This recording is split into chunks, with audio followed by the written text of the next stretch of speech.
My sister-in-law pulled me aside after her wedding, furious that my daughter in a wheelchair had ruined her photos by drawing too much attention. She demanded that I cover the cost of a professional photo editor to fix the issue. But before I even had a chance to respond, karma struck. My brother overheard everything. Now, she suddenly wants to apologize because he's cutting her off, but I refuse to accept it. I know she's only sorry because she got caught. Just 2 weeks ago, my younger brother, David, married the love of his life, Amelia, in a beautiful and touching ceremony. It was a day he had been eagerly anticipating, and anyone who knew him could see how deeply he adored Amelia. Initially, their wedding was meant to be entirely child-free, which was clearly stated on the invitations. However, a couple of weeks before the big day, I received an unexpected phone call from David. To my surprise, he told me that he wanted to make a special exception for my daughter, Katie. I was stunned and immediately asked if he was certain. Without hesitation, David reassured me that he absolutely wanted Katie to be there. He explained how much she meant to him and how he couldn't imagine his wedding day without her as the flower girl. Hearing that nearly brought me to tears. Katie absolutely adores her Uncle David, and they have always shared a unique and loving bond. He also told me that he had spoken with his fiancée about it, and she had no objections. I could hear the sincerity in his voice. He genuinely wanted Katie to be part of his special day because he knew how much it would mean to her. For some background, my daughter, Katie, was born with partial paralysis. She has no mobility below her arms, which has profoundly shaped our lives as parents. When my husband, Roger, and I first learned of her condition, it felt like our entire world had collapsed. We were in complete denial, refusing to accept what we were being told. Desperate for a different answer, we sought out multiple doctors, 4 in total, hoping that somewhere, someone would have a solution. We went through an exhausting series of tests, praying for a miracle, clinging to the possibility that a surgery or treatment might exist that could change her future. But no matter how many experts we consulted or how many tests we ran, the answer remained the same. Nothing could be done. Accepting this reality was one of the hardest things we've ever had to face. Those early days were filled with endless nights of crying, feeling lost, and asking questions that had no answers. The helplessness was crushing. Every time we looked at our little girl, our hearts ached for the challenges she would have to face. But over time, we slowly began to shift our focus. We connected with other families who were going through similar experiences, and that sense of community helped us find hope. Instead of dwelling on the things Katie couldn't do, we started celebrating everything she could do. Our mission became clear: to surround her with as much love and support as possible, ensuring she lived a life full of joy and possibility. One of the greatest sources of happiness in Katie's life has always been her Uncle David. He never once treated her differently because of her condition. In fact, he has a unique way of making her feel so at ease, so completely comfortable, that when they're together, it's as if her disability doesn't even exist. I've always appreciated this about him, especially since other family members, even unintentionally, can make things feel awkward or uncomfortable.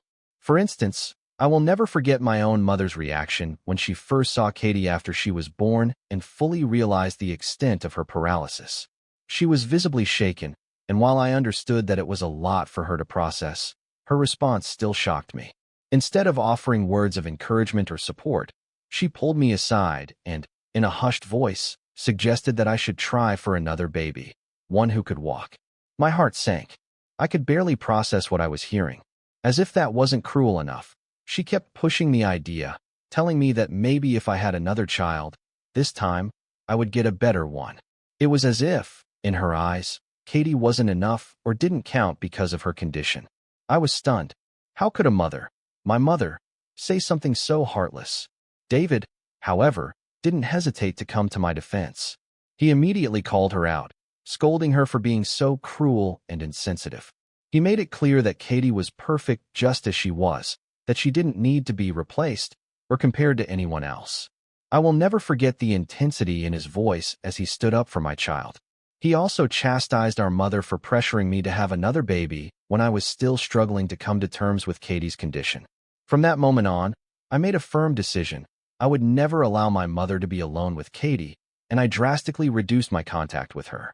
David, on the other hand, showed up for Katie in every way possible. Rain or shine, he visited every weekend just to spend time with her. They would spend hours laughing, watching silly TV shows, and playing games. Those weekends were magical. Katie would light up with pure, unfiltered joy. She wasn't just a child with a disability. She was simply a kid, having fun with the person she loved most. Their bond has been a blessing, not just for her, but for our entire family. So, when David called to tell me he wanted Katie at his wedding, I was deeply moved. I knew how much it would mean to her, and I could tell that, for David, including Katie in his special day was his way of honoring their incredible bond. Without hesitation, I agreed to bring her, overjoyed that she would have the chance to be his flower girl. However, while David was eager to have Katie at the wedding, I got the sense that his bride, Amelia, didn't quite share the same enthusiasm. A few days after David extended the invitation, Amelia reached out to me directly. She made it clear that there were conditions for Katie's attendance, and the specifics of her requests felt unsettling. First, she insisted that Katie wear a beige dress, one that was flowy and, in her words, suitable for the wedding's aesthetic. Then, she brought up Katie's hair, stressing that it needed to be styled in a way that wouldn't appear messy or disrupt the wedding's overall look. Her tone was overly controlling, and her requests rubbed me the wrong way. But despite my discomfort, I chose to hold my tongue. It was her wedding, after all, and I didn't want to create unnecessary tension, especially not for David's sake. So, I nodded and assured her that I would follow her wishes. At the end of the day, what mattered most to me was that Katie would be there to celebrate with her uncle, the person who had always made her feel loved and valued. I immediately went out and bought a lovely beige dress for Katie. It was simple yet elegant, exactly the style Amelia had requested, and I knew it would make my daughter feel special. Since Amelia had specifically asked me to send a picture of the dress after purchasing it, I snapped a photo and sent it her way, hoping she'd be satisfied. To my surprise, she wasn't. Amelia responded almost instantly, saying the dress was too beige and looked dull and lifeless. She claimed she would prefer something with a bit more color. I felt a wave of confusion and frustration.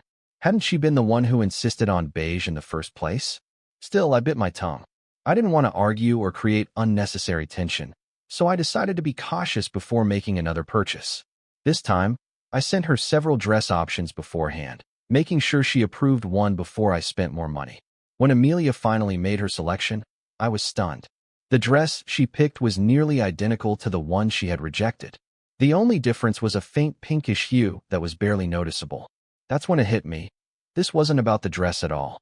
Amelia was deliberately making things difficult, creating unnecessary hurdles as if she wanted me to jump through hoops. It felt like she was testing my patience, or, worse, trying to subtly push Katie out of the picture.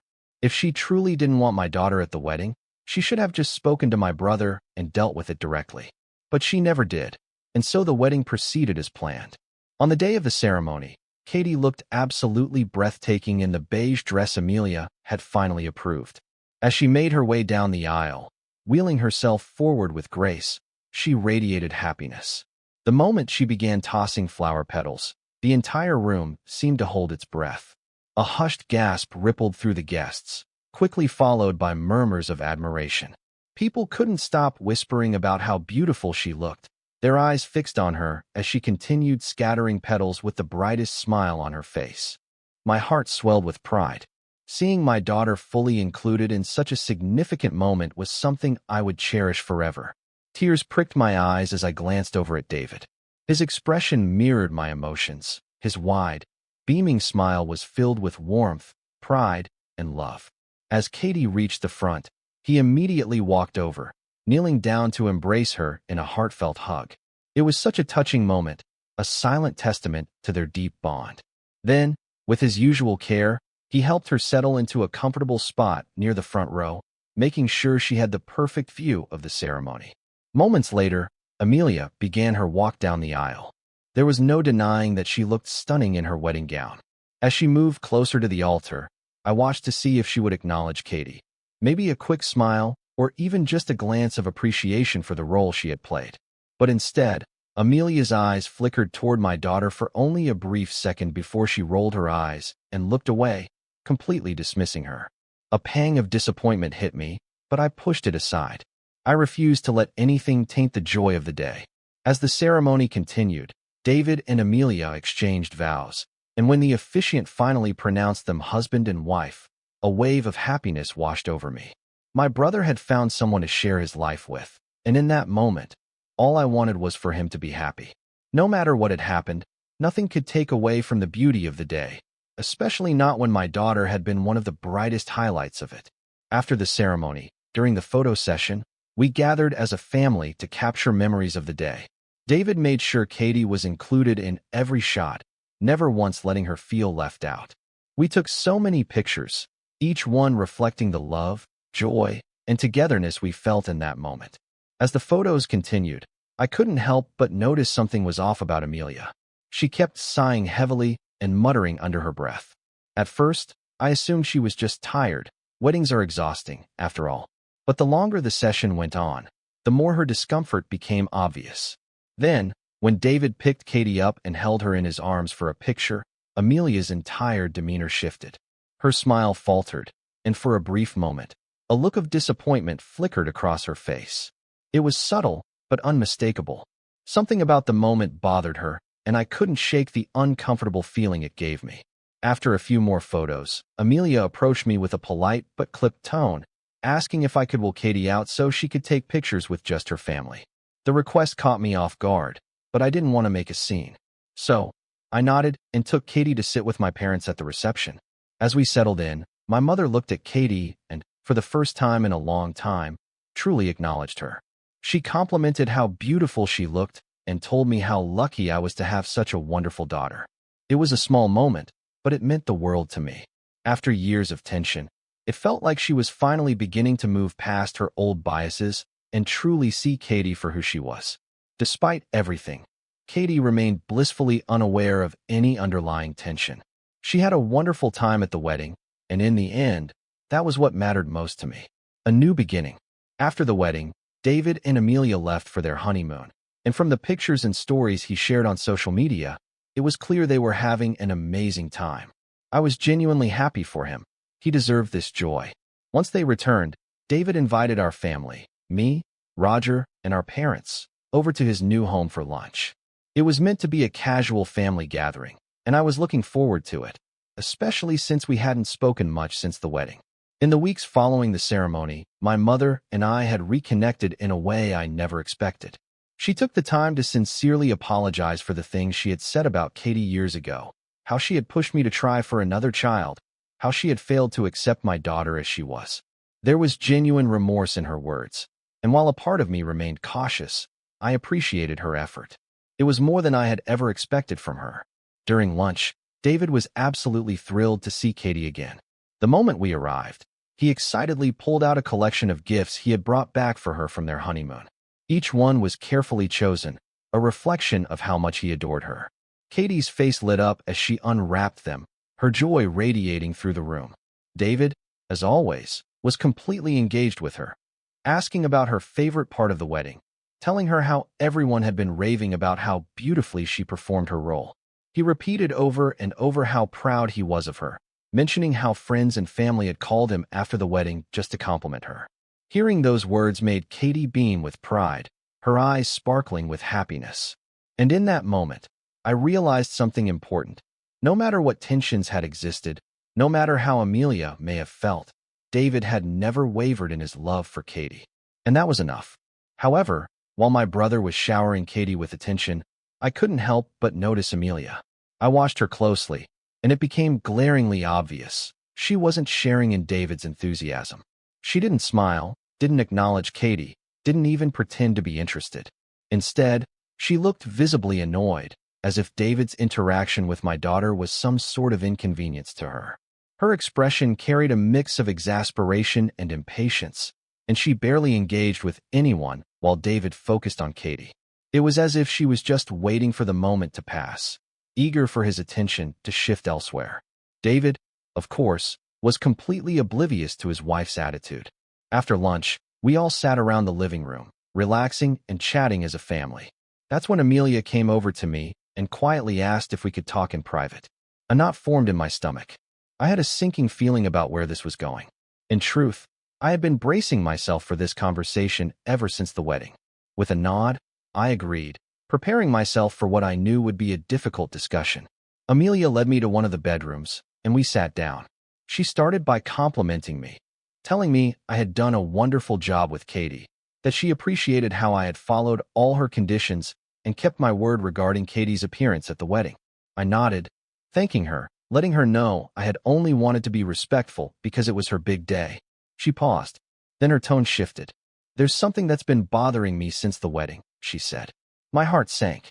Amelia pulled out her phone and started scrolling through the wedding photos, stopping on one in particular. It was a family photo: David, Amelia, Katie, me, and the rest of the relatives. We were all smiling, captured in a moment of joy. She zoomed in on the image, her finger hovering over Katie. Then, in a cold, sharp voice, she said, "Do you see how your stupid kid in a wheelchair is ruining the vibe of the entire picture?" For a moment, I couldn't breathe. I stared at her, my mind struggling to process what I had just heard. My daughter, my sweet, innocent girl, was being spoken about as if she were an inconvenience, as if her very presence had tainted Amelia's so-called perfect day. Anger surged through me.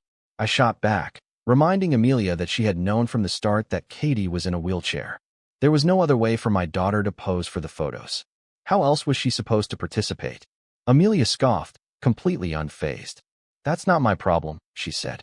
Then, as if her words weren't cruel enough, she went on to say that seeing Katie's wheelchair in every picture was an eyesore, that it had ruined her vision for the wedding photos.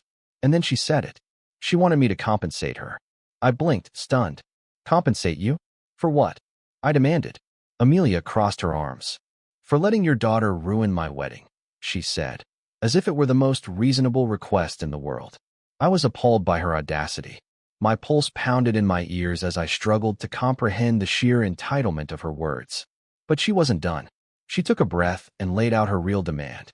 She expected me to pay for a professional photo editor to either Photoshop Katie out of the wedding pictures or, at the very least, digitally remove the wheelchair. I gasped in disbelief. Erase my daughter?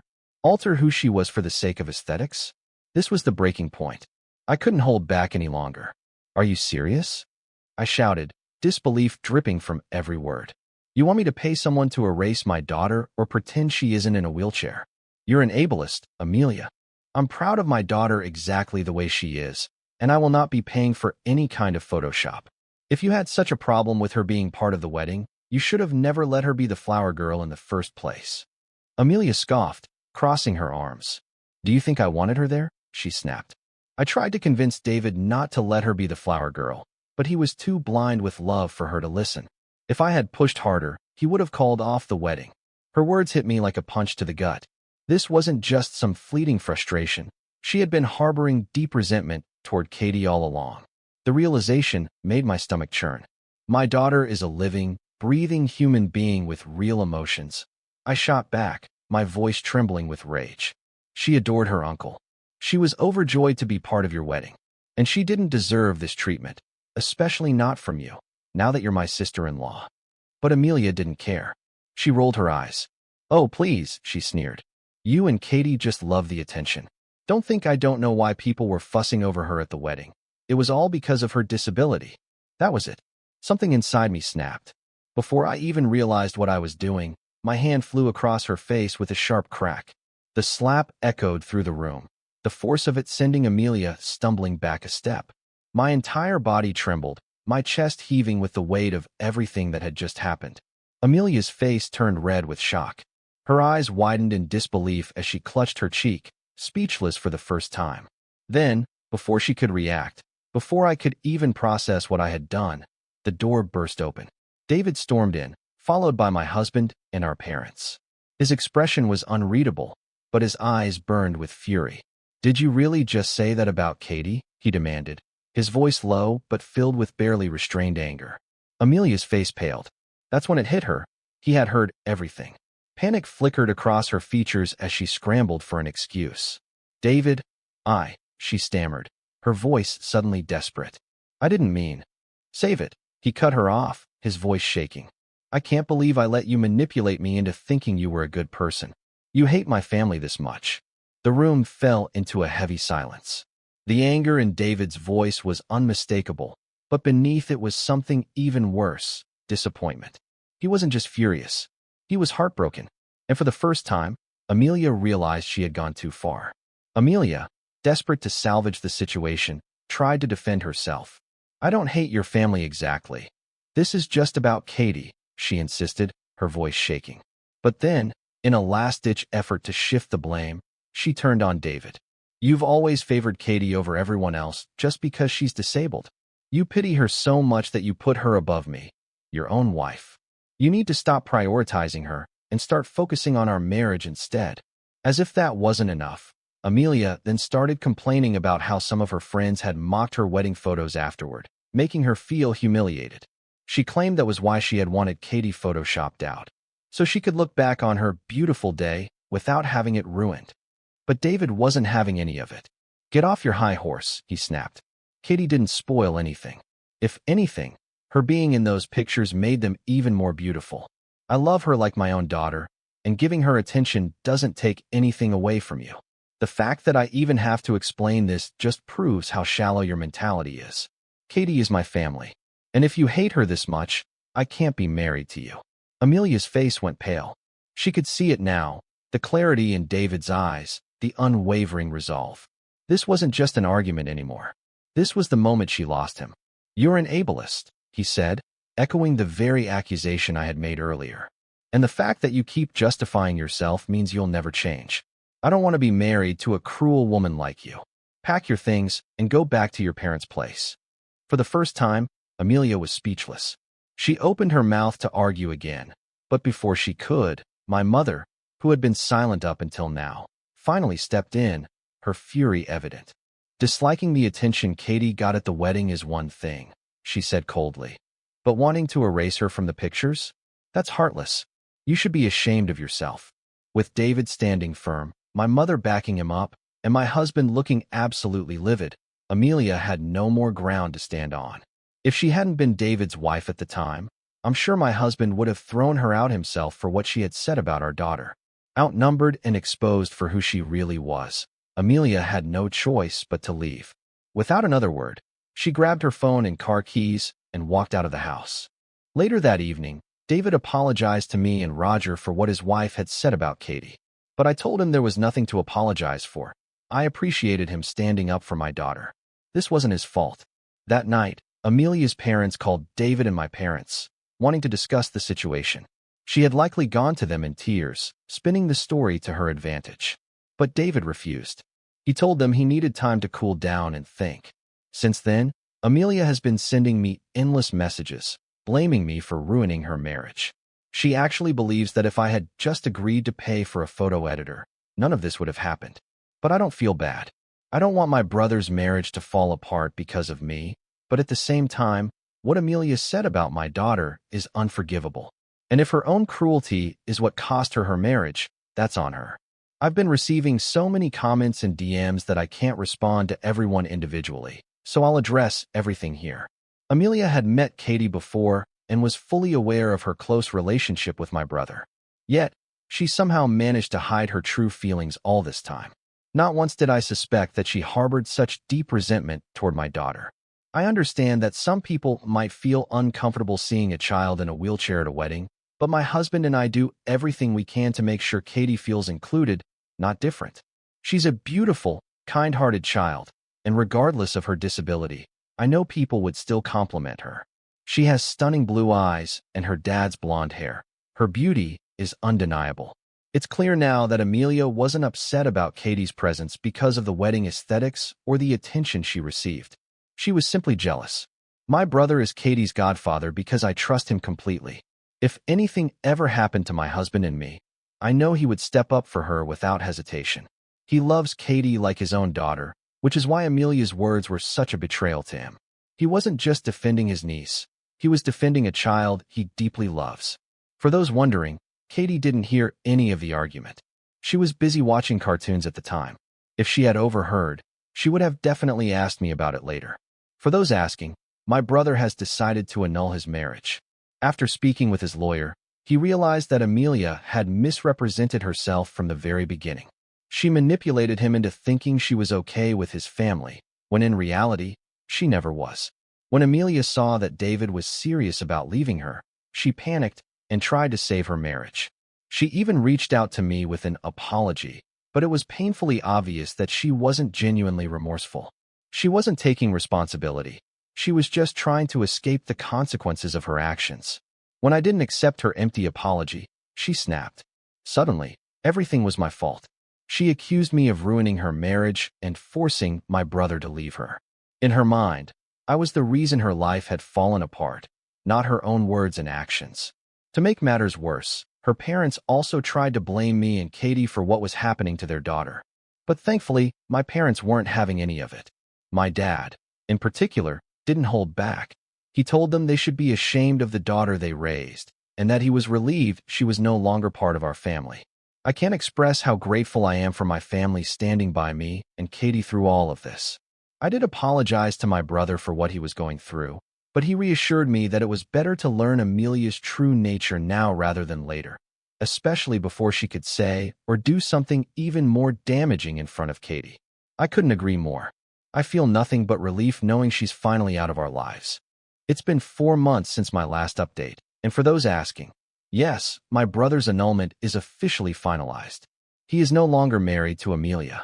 Once the truth about their failed marriage got out, Amelia faced a lot of backlash. Eventually, she reached out to me again to apologize. This time, I didn't even bother responding. I just blocked her. Recently, my family took a vacation together, and it was wonderful. Seeing David and Katie's bond remain strong has brought me so much happiness. If anything, this entire ordeal has only strengthened our family ties, and for that, I'm incredibly grateful.